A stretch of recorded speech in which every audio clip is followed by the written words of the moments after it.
A elevação dos níveis de vida num país como o Brasil depende, assim, muito menos da justa distribuição de riqueza e do produto nacional do que do desenvolvimento econômico. A grande verdade é que temos pouco que dividir. A velha democracia liberal e capitalista não sente a desgraça dos que sofrem e não percebem, às vezes, nem mesmo o indispensável para viver. Essa democracia facilita o ambiente propício para a criação dos trustes e monopólios, das negociatas e do câmbio negro, que exploram a miséria do povo. Essa espécie de democracia é como uma velha árvore coberta de musgos e folhas secas. O povo, um dia, poderá sacudi-la com o vendaval de sua cólera. Tendo que optar entre os poderosos e os humildes, preferi os últimos. Ao Estado cabe estimular o surgimento dessa mentalidade associativa, valorizada com sua autoridade, exercendo sobre ela um certo controle para lhe evitar os excessos.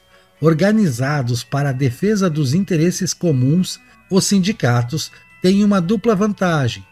Para os associados, a união torna-os mais fortes. Para o governo, o trato direto com os dirigentes de classe facilita, pelo entendimento com poucos, a satisfação do interesse de muitos. A minha diretriz no governo do Rio Grande do Sul se assemelha ao direito corporativo ou organização de classes promovido pelo fascismo no período de renovação criadora que a Itália atravessa. O individualismo excessivo, que caracterizou o século passado, precisava encontrar limite e corretivo na preocupação predominante do interesse social. Não há nessa atitude indício de hostilidade ao capital, que, ao contrário, precisa ser atraído, amparado e garantido pelo poder público.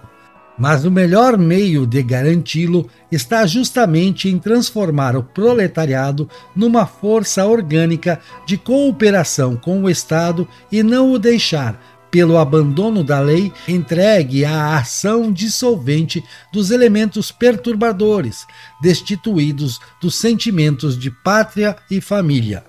Em flagrante oposição e inadaptável ao grau de cultura e ao progresso material do nosso tempo, o comunismo está condenado a manter-se em atitude de permanente violência, falha de qualquer sentido construtor e orgânico, isto é, subversiva e demolidora, visando por todos os meios implantar e sistematizar a desordem, para criar, assim, condições de êxito e oportunidades que lhe permitam empolgar o poder a fim de exercê-lo tiranicamente, em nome e em proveito de um pequeno grupo de ilusos, de audazes e de exploradores, contra os interesses e com o sacrifício dos mais sagrados direitos da coletividade. Inimigos? Não sei se os tenho, mas se os tiver, não serão jamais tão inimigos hoje que não possam vir a ser amigos amanhã. Quem examinar atentamente a matéria da nova Constituição, verificará, desde logo, que ela fragmenta e dilui a autoridade, instaura a indisciplina e confunde a cada passo as atribuições dos poderes da República. A ação demolidora do comunismo russo é vária e multiforme.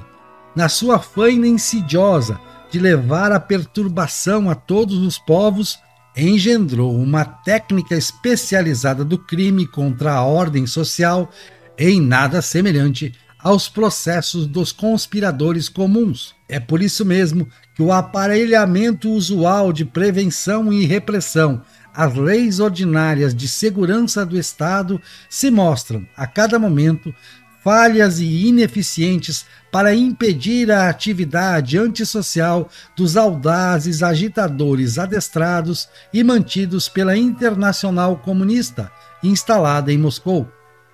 Consideramos mero bizantinismo indagar se o novo regime é ou não democrático. Consideramos os valores do capital não preponderantes sobre os valores do trabalho.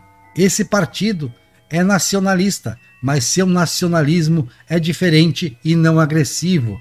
É essencialmente democrático e, por ser democrático, compreende a necessidade da existência dos outros partidos, praticando a norma básica da democracia, que é o respeito à vontade e à opinião alheia. Desejo apenas, antes de me afastar inteiramente da vida pública, deixar no Partido Trabalhista Brasileiro um componente novo, uma força de equilíbrio que atenda às aspirações dos trabalhadores e eleve a nossa cultura como a expressão doutrinária do socialismo brasileiro. O custo da produção nada mais é, dentro do sistema capitalista em que vivemos, do que a resultante da soma de duas parcelas, custo do dinheiro e custo do trabalho. O que se visa fazer é aumentar o custo do dinheiro e diminuir o custo do trabalho, isto é, reduzir pelo desemprego as possibilidades dos trabalhadores pleitearem reajustamento de salários. Não me parece que esta seja a melhor forma de se baratear a produção, nem tampouco a melhor maneira de se estimular a produção. Minhas palavras são a expressão do sentimento do povo. Não tenho inimigos nem adversários. Os que porventura imaginam que em meu espírito existe mágoa ou rancor praticam um grande erro. Compreendo e justifico perfeitamente todas as lutas contra um regime ao qual era contrário o idealismo de muitos nobres brasileiros. Respeito todas as opiniões e todos os ideais e todos os sentimentos. Ninguém mais do que eu sabe como é difícil governar e fácil criticar. Todos, porém, podem verificar que o que se está fazendo é muito mais criticar do que governar. Nem a ditadura do proletariado, nem a ditadura das elites. O que a sociedade moderna aspira é o trabalhismo, ou seja, a harmonia entre as classes, a democracia com base no trabalho e no bem-estar do povo. Governei com o povo e com os trabalhadores, e deles recebi o prêmio maior que um homem público poderia ambicionar: o reconhecimento singelo, mas leal e expressivo do carinho do povo. É preciso apenas viver para poder esperar. Conheço meu povo e tenho confiança nele. Tenho plena certeza de que serei eleito, mas sei também que, pela segunda vez, não chegarei ao fim do meu governo. Terei de lutar. Até onde resistirei? Se não me matarem, até que ponto meus nervos poderão aguentar? Uma coisa lhes digo: não poderei tolerar humilhações. O Brasil ainda não conquistou a sua independência econômica e, nesse sentido, farei tudo para consegui-lo. Cuidarei de valorizar o café, de resolver o problema da eletricidade e, sobretudo, de atacar a exploração das forças internacionais. Elas poderão ainda arrancar-nos alguma coisa, mas com muita dificuldade. Por isso mesmo, serei combatido sem tréguas. Eles, os grupos internacionais, não me atacarão de frente, porque não se arriscam a ferir os sentimentos de honra e civismo de nosso povo. Usarão outra tática, mais eficaz. Unir-se-ão com os descontentes daqui de dentro, os eternos inimigos do povo humilde, os que não desejam a valorização do homem assalariado, nem as leis trabalhistas, menos ainda a legislação sobre os lucros extraordinários. Subvencionarão brasileiros inescrupulosos, seduzirão ingênuos inocentes e, em nome de um falso idealismo e de uma falsa moralização, dizendo atacar sórdido ambiente corrupto que eles mesmos, de longa data, vêm criando, procurarão, atingindo minha pessoa e o meu governo, evitar a libertação nacional. Terei de lutar. Se não me matarem, preciso de vós, trabalhadores do Brasil. Chegou por isso mesmo a hora do governo apelar para os trabalhadores e dizer-lhes: uni-vos todos nos vossos sindicatos como forças livres e organizadas. O sindicato é a vossa arma de luta, a vossa fortaleza defensiva, o vosso instrumento de ação política. Eu vos dei a minha vida, agora vos ofereço a minha morte. Nada receio. Serenamente dou o primeiro passo no caminho da eternidade e saio da vida para entrar na história. Não me acusam, insultam, não me combatem, caluniam e não me dão o direito de defesa.